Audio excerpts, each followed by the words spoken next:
आमच्या जाहीरनाम्यामध्ये शेतकऱ्यांच्या कर्जमाफीच्या संदर्भातली घोषणा केली होती। त्या संदर्भात आम्ही मागच्या काळामध्ये एक समिती तयार करून कर्जमाफी कशी करायची, दीर्घकालीन उपाययोजना काय करायच्या, अशा सगळ्या गोष्टींचा निर्णय केला होता। कारण कर्जमाफी हा एक भाग आहे, पण शेतकरी वारंवार कर्जाच्या विळख्यात अडकतो आणि म्हणून त्यांना आपण बाहेर कसं काढू शकतो अशा प्रकारचा सगळा विचार व्हावा अशा प्रकारची अपेक्षा होती। त्या दृष्टीने आम्ही जे मित्राचे चेअरमन आहेत प्रवीण परदेशी यांच्या अध्यक्षतेखाली एक समिती तयार केलेली आहे। ही समिती कर्जमाफीच्या संदर्भात कशा पद्धतीने ती करता येईल, त्याचे निकष काय असतील, भविष्यात शेतकऱ्यांना आपल्याला कर्जाच्या विळख्यातनं बाहेर कसं ठेवता येईल किंवा थकीत कर्जात तो जाणार नाही याकरता काय उपाययोजना करता येतील, या सगळ्या बाबींवर निर्णय करेल। त्या संदर्भात आम्ही असा निर्णय आज केला आहे की एप्रिल महिन्याच्या पहिल्या आठवड्यात या कमिटीने आपलं कामकाज पूर्ण करावं आणि आम्हाला कर्जमाफी कशी करायची, त्याचे काय निकष ठरवायचे या संदर्भातला एक अहवाल द्यावा आणि या अहवालावर कर्जमाफीच्या संदर्भातला जो निर्णय आम्हाला करायचा आहे तो 3 महिन्यात म्हणजे 30 जून 2026 पूर्वी करण्याचा आम्ही निर्णय केलेला आहे।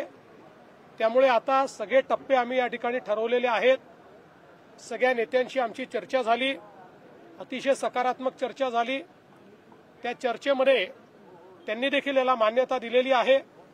आम्ही त्यांना समजावून सांगितलं की आम्ही पहिल्या दिवशीपासून कर्जमाफीच्या बाजूचे आहोत, आम्ही दिलेलं आश्वासन पाळू हेच सांगितलेलं आहे। पण आता लगेच शेतकऱ्यांना त्यांच्या खात्यात पैसे देणं गरजेचं आहे।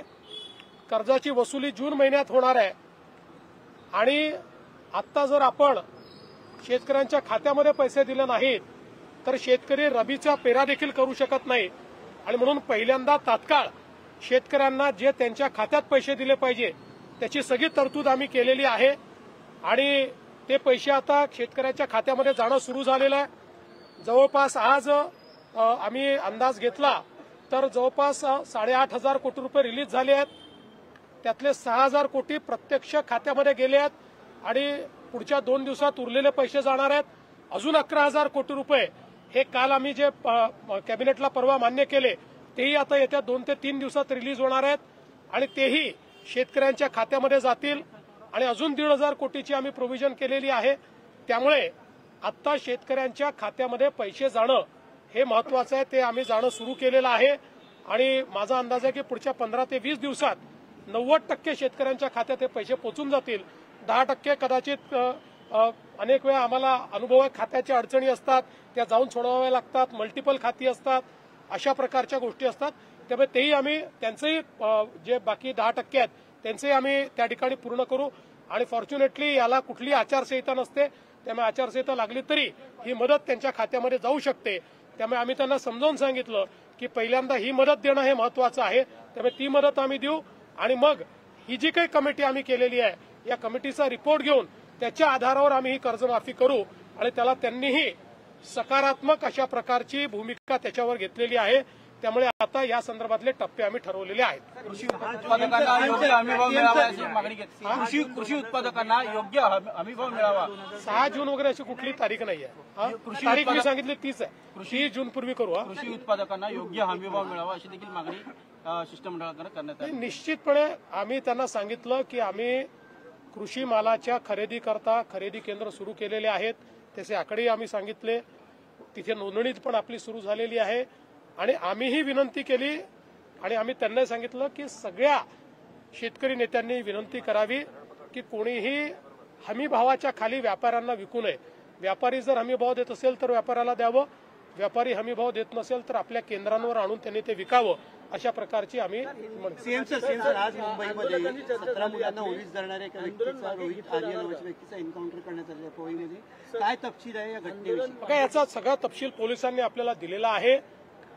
अतिशय विक्षिप्तपणे ज्या प्रकारे त्यांनी बोलून आणि मुलांना ओलीस धरलं, मी खरोखर पोलिसांचं अभिनंदन करेन की पोलिसांनी नीट ऑपरेशन त्या ठिकाणी केलं आणि त्या ऑपरेशनमध्ये अर्थातच त्याचा मृत्यू झालेला आहे, पण सगळ्या मुलांना सुखरूप पोलिसांनी बाहेर काढलेलं आहे. आता त्यातल्या ज्या काही गोष्टी आहेत त्याचं इन्व्हेस्टिगेशन सुरू झालेलं आहे, त्यामुळे संपूर्ण इन्व्हेस्टिगेशन झाल्यावरच बाकी गोष्टी सांगता येतील. बघा, आता त्यांचं समाधान झालंय की नाही हे तुम्हाला सांगतील. आम्हाला असं वाटतंय त्यांचं समाधान झालंय, पण त्यापेक्षा आम्हाला महाराष्ट्रातल्या शेतकऱ्याचं समाधान करणं हे जास्त महत्वाचं वाटतं. ते करण्याचा आम्ही प्रयत्न करू. खूप मोठा निर्णय आहे, खूप मोठा निर्णय आहे, पण सरकारवर आधीच थोडासा आर्थिक बोजा देखील आहे, तर कसं सॉर्ट आउट आहे. आता हे खरंच आहे की आर्थिक बोजा मोठा आहे, सरकार आर्थिक अडचणीत आहे, पण जसं आता आर्थिक अडचणीत असतानाही आपण आजपर्यंतची सर्वात मोठी मदत ही अतिवृष्टीमध्ये यावेळेस केली आहे. मार्ग काढू आता त्यातनं काहीतरी. सर हिंदी में बता दीजिए, महाराष्ट्र सरकार की ओर से किसानों के लिए किस प्रकार का बड़ा फैसला है? महाराष्ट्र की हमारी सरकार ने अपना जो घोषणा पत्र दिया था, उस घोषणा पत्र में किसानों को कर्जा माफ करेंगे इस प्रकार की हमने घोषणा की थी. उसी तर्ज पर आज हम लोगों ने फैसला किया है. एक हमने इसके ऊपर कमेटी तैयार की है. ये कमेटी किस प्रकार से कर्जा माफ करना है, उसके नियम निकष क्या होंगे, इसके ऊपर अभ्यास करके अप्रैल के फर्स्ट वीक में हमको एक अपना रिपोर्ट देगी और उसके बाद 3 महीने में यानी 30 जून से पहले हम लोग उस रिपोर्ट के आधार पर ये जो हमारे किसान हैं इन किसानों को कर्जा माफ करेंगे. पवई में सर जिस तरीके से इनकाउंटर किया गया है उस पूरे मामले को किस तरीके से जांच हो रही है?